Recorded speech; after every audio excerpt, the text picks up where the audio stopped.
Magandang araw po sa inyong lahat mga kababayan at welcome back dito po sa PNR. At ito nga mga kababayan, nasa thumbnail po natin, nag-aagawan na nako, cheese umamin na, binasag ang emergency meeting ng Palasyo.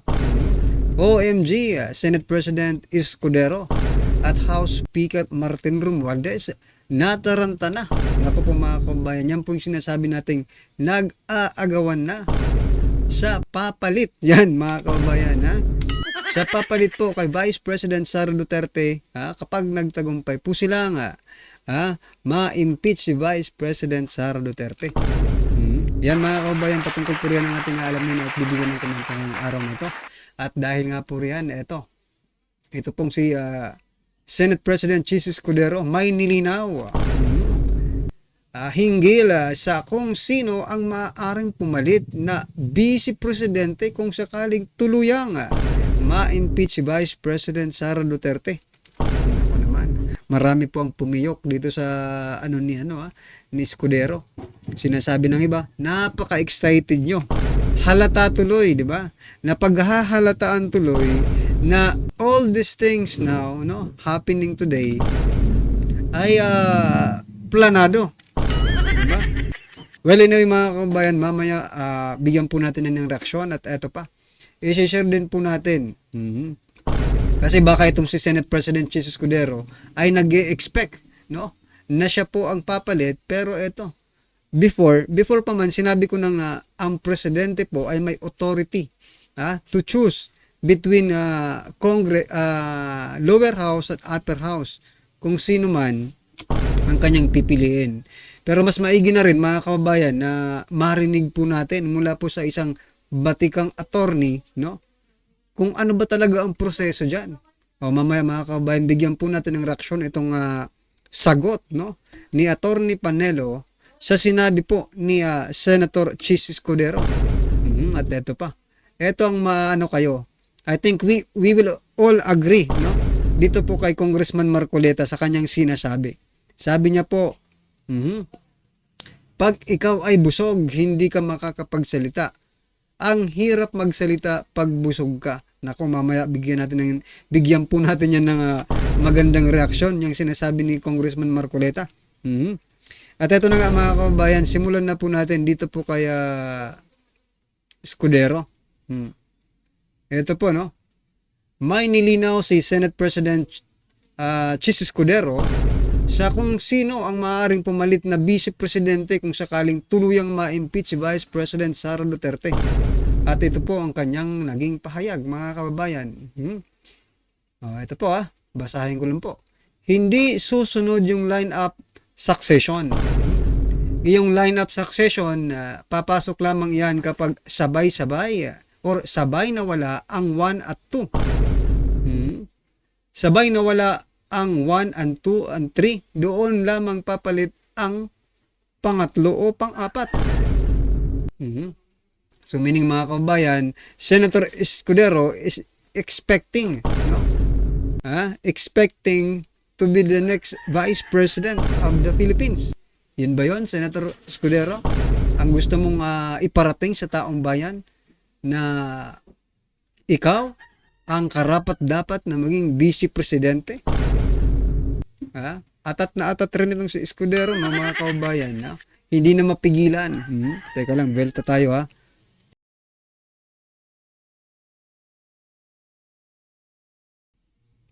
Hindi na po mapigilan ng bugso ng damdamin ng pagiging excited itong si Senate President Chis Escudero. Kasi kung iisipin mo naman talaga, sa hierarchy ng ating gobyerno, President, Vice President, Senate President, House Speaker, Ayan po talaga ang pagkakasunod-sunod. But sinabi ko na po, mga kababayan, nung una pa lang kung sino po ang posibleng pumalit, di ba? May nabasa po kasi akong diyan yung kung sino ang may authority, kung anong authority at papaano pipili ng susunod na Vice President. Ang mangyayari po kasi, mga kababayan, ito yung sasabihin ni Attorney Panelo. Ito, pakinggan po natin. Although, Sinabi ko na po ito last, hindi naman tayo attorney pero nag-research po tayo about dyan. Pero mas maigi pa rin eto, pakinggan po natin to. Opinion niyo po, Attorney Panelo, sa sinabi ni Escudero na siya daw po ang magiging Vice Presidente pag naalis po si BP Sara. Mali. Kung sinabi man niya ni Cheese, mukhang nakalimutan niya yung mga napag-aralan niya sa napag-aralan niya sa College of Law.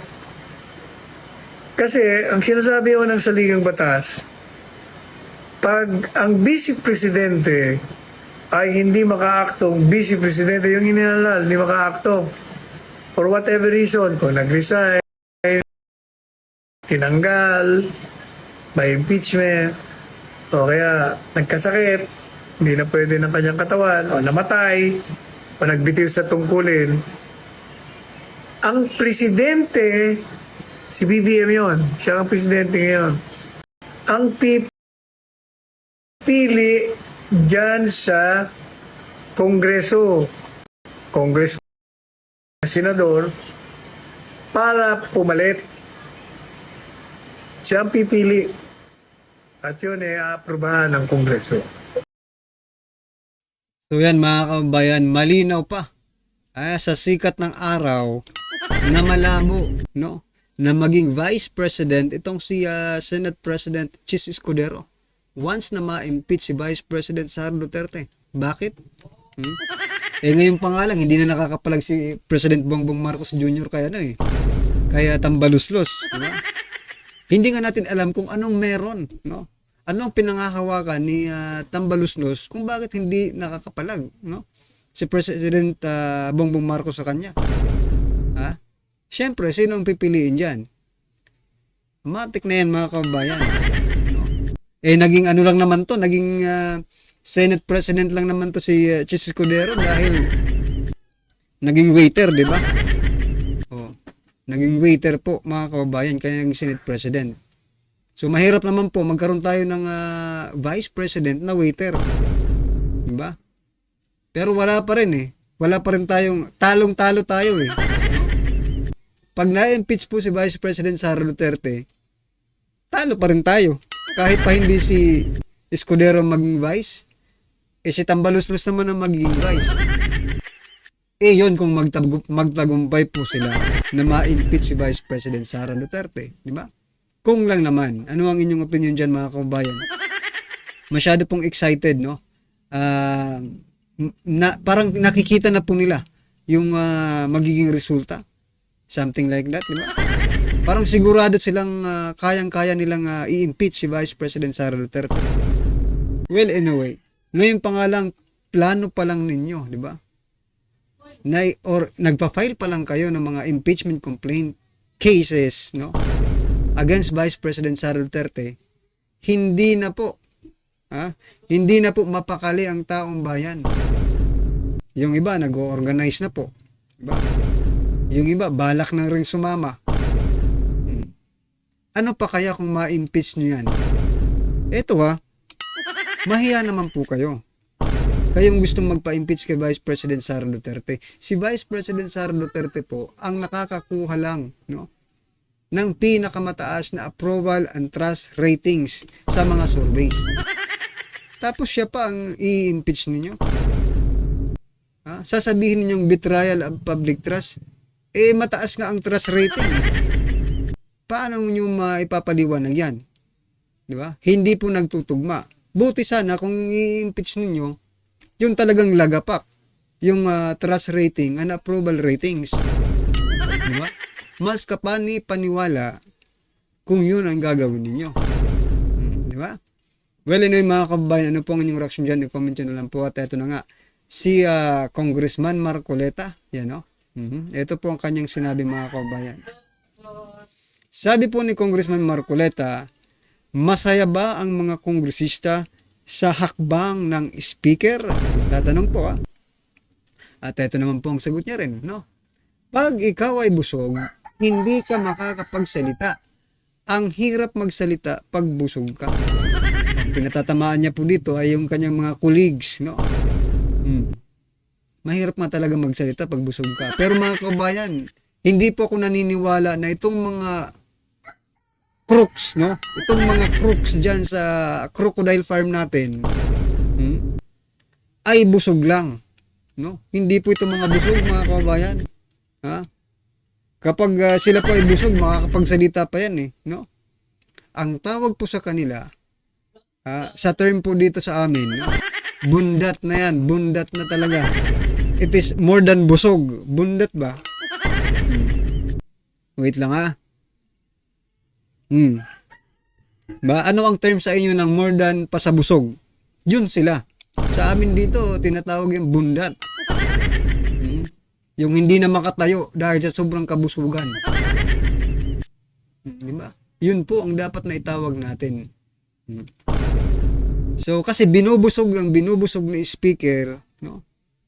Parang pinakakain ng pakain. Yan, ha? Inayutak ng mga crooks ito sa crocodile farm natin. No? Yung pinakamalaking crooks ay bundat na bundat, mga kababayan. So, kaya tahimik sila, no? Tahimik po sila at wala silang ginagawa in terms of grabe, marami pong nangyayari ngayon wala na hindi nila nababanggit diyan sa kanilang mga hiring-hiring. Yung mga pondo, saan napunta? Ang laki ng utang natin, nagbenta pa ng gold, di ba? Yung PhilHealth, Maharlika Fund, at yung pondo sa pang-aayuda, kumusta na kaya? Sabi, ubus na daw. At marami pang iba, mga kababayan. Hindi po yan napapag-usapan dyan sa kamera. Kasi nga po, mga busog sila gutom na gutom lang sila dito pagdating kay Vice President Sara Duterte. Pero pagdating po dito sa mga busog na busog sila. Ano ang inyong opinion dyan? I-comment nyo na lang, mga kababayan. At eto na nga, sama-sama at sabay-sabay po natin pakinggan na panoorin at bigyan ng comment ang video ito. Eto na po.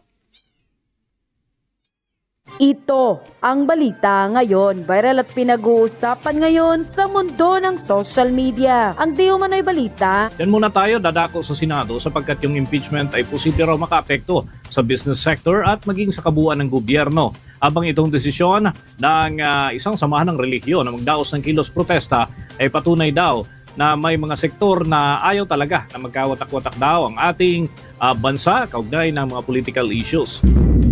Posibleng makaapekto sa business sector at pamahalaan ng impeachment ayon kay Senate President Francis Chis Escudero. Una rito, naghain ng ilang sektor na ikalawang impeachment complaint laban kay Vice President Sara Duterte dahil sa munib pagtaksil sa tiwala ng publiko, panunuhol at iba pang matataas na krimen tulad ng plunder. Sa pulong balitaan, sinabi ni Escudero. So yun, mga kababayan, tingnan nyo, plunder, panunuhol, bribery. Hindi ba nababaliktad yata ito, no? Kasi sa plunder, sa pagnanakaw, mga kababayan, Marcos po ang may history. Wala namang history ng plunder ang Duterte. Pangalawa, history ng bribery, panunuhol. Diba si House Speaker Martin Romualdez meron? Diba? Meron po silang mga history at may kaso pa ngayon diba? Yung Okada case, mga kababayan. Bakit hindi niya nakikita ng mga congressman na ito? Kasi nga po, yun na nga pong sinasabi ni Congressman Marcoleta. Mga busog or bundat ng mga ito, diba? Na anumang politically divisive issue sa isang bansa, palaging makaapekto ito sa kumpiyansa ng negosyante at sa normal na takbo ng pamahalaan. Ngunit sa ngayon anya, ay kampante pa rin ang economic managers ng bansa na hindi apektadong sektor ng pagninegosyo dahil usap-usapan pa lamang ito. Posibleng maapektuhan, pero ayon sa economic managers sa ngayon, dahil nga hindi pa naman natutuloy, puro chismis at usapan lamang naman to, sa anumang politically divisive issue sa isang bansa, palagi makakaapekto sa kumpiyansa ng negosyante at makakaapekto palagi sa yung pagtakbo ng pamahalaan dahil iba naman talaga ang galaw, kilos at salita kapag nagkalinyahan na ng kampihan ng pula at puti. Malaking hamon naman daw sa lahat ang nangyayaring gulo sa politika. Challenge sa ating lahat ito. Lahat ng opisyal, kabilang na yung mga opisyal na involved, pabor man o kontra sa administrasyon. Dahil siguro naman walang opisyal ng bansa na ayaw maging maayos ang takbo ng pamahalaan at ng bansa. Wala ring ordinaryong Pilipino na gustong magkagulo ang ating bansa. Ang desisyon din anya ng Iglesia ni Cristo na magdaos ng kilos protesta bilang pagsuporta sa sinabi ni Pangulong Ferdinand Marcos Jr. na hindi pabor sa impeachment ay patunay na may mga sektor sa lipunan na ayaw nila na mga aktibidad ging dahilan ng pagkakawatak-watak. Marahil patunay na ayaw nila tulad ng maraming Pilipino na magkawatak-watak tayo kung kailan maganda na sana ang takbo ng ating bansa. At marahil posisyon ito na hindi dapat madiktahan ng isa, dalawa o tatlong tao kahit pinuno pa natin sila na magkahiwa-hiwalay at magkawatak-watak tayo. Obligasyon ng bawat Pilipino tiyakin at hanapin yung nag-iisang daan na pwede nating pagkasunduan at pagkaisahan sana. Imbis na pilit nating hinahanap yung pag-aawayan natin, pagkakawatak-watak natin at hindi natin pagkakasundo-sundo. Sa oras na dumating sa punto na mapatalsik ang Vice Presidente, ang rule ayon kay Escudero ay magtaga-Senado at Kamara na pwedeng pumalit. Kailangan 40 anyos pataas, kaya pasukan lahat ng senador. Ngunit sa Kamara ay hindi lahat pwede dahil may mga hindi pa 40 anyos na kongresista.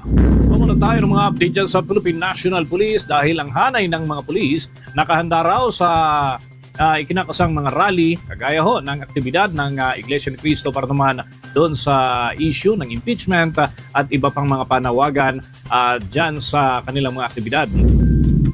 Nakahanda ang Philippine National Police sakaling matuloy ang ikinakasang rally ng Iglesia ni Cristo sa iba't ibang lugar sa bansa para ipaalam sa lahat na kontra sila sa itinutulak na impeachment complaint laban kay Vice President Sara Duterte.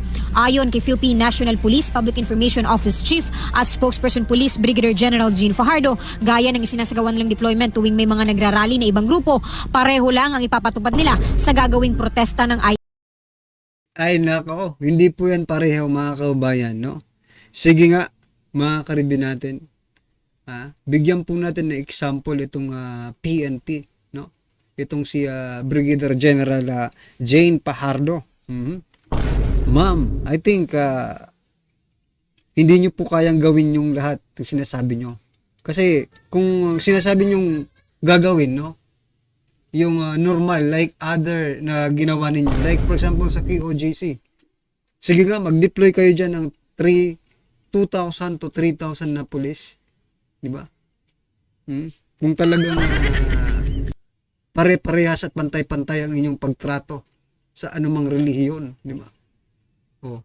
I'm not against sa pag-rally po ng INC. Dito po ako nagre-react mga kababayan. No? Sa sinasabing pantay-pantay or patas, no, na pagbibigay ng ganong operasyon, kumbaga, pag-deploy ng mga tauhan nila. Sige nga, mag-deploy rin po kayo ng ganong karaming Diba? Kasi nag-rally rin naman doon sa KOJC, di ba? Nag-rally yung mga tao. O ganon karami rin ang ipaano dyan, ilagay nyo. At na magkasubukan. Diba? INC. Asahan niya ng mga ito na magpapatupad ang pambansang pulisya ng maximum tolerance. Umaasa rin ang PNP na makikipag-ugnayan ng INC hinggil sa mga lugar na pagsasagawa nila ng rally. Ipinapaalam naman ng Philippine National Police na may required na permit kung sakasakaling magsasagawa ng programa ang mga ito sa mga lugar na hindi nasakop ng Freedom Parks. Nakaready naman po ang PNP kung sakasakali nga po magpupush ko po itong binabalak nga po na rally po ng mga kapatid natin sa iglesia at wala naman po tayong special na gagawin po dito kung ano po yung security, ang deployment na inilalakad po natin kapag meron din po nagkakandak ng mga rally sa ibang grupo at ibang individual ay same pa rin po. At we also expect on the end po ng INC po na makikipag-ugnayan din po sila doon sa mga lugar na paglalahukan po nila ng kanilang mga rally po. Sa ngayon, wala pang impormasyon ng Philippine National Police sa kung saan saang lugar magsasagawa ng rally ang Iglesia ni Cristo. Pero tiniyak ni General Fajardo na handa ang pambansang pulisya na magbigay ng sapat na security saan mang lugar sa bansa. Una nang iniulat na inanunsyo ng INC na pabor sila sa opinyon ni Pangulong Ferdinand Bongbong Marcos Jr. na hindi ito sang-ayon sa mga itinutulak na impeachment complaint laban sa pangalawang Pangulo. Pero yan nga po, no, sang-ayon po ang lahat ng relihiyon. Doon po sa sinasabi, no, maging ikaw man ay Kristiyano, ka man, Muslim ka man, no, Christians, Iglesia, or KOJC members, Muslim, no. Kung ikaw ay isang Pilipino, talagang sasabihin mo talaga, opo, no, talagang pabor na pabor kami doon sa sinabi ni President Bongbong Marcos Jr. na wag ituloy ang impeachment na yan. Mhm. Pero mga kababayan, no? Biglang okay na tayo doon. Pero sa mga sa mga sumunod na nangyari, parang masasabi natin, teka lang, parang inuuto mo lang yata kami. Diba? Kasi sinabi mo na wag nang ituloy, pero eto, miniting mo pa. Miniting mo pa yung mga congressman. Oh. Eto, dalawa lang siguro ang gusto kong ang kanilang pwedeng pagmitingan, no? Ay suportahan yung sinabi niya or ituloy talaga dahil hindi naman totoo yung sinabi niya, di ba? Ituloy yung impeachment kasi hindi naman sincere, no? Walang sincerity na nakikita ang taong bayan doon po sa sinabi ni President Bongbong Marcos Jr. na itigil yan.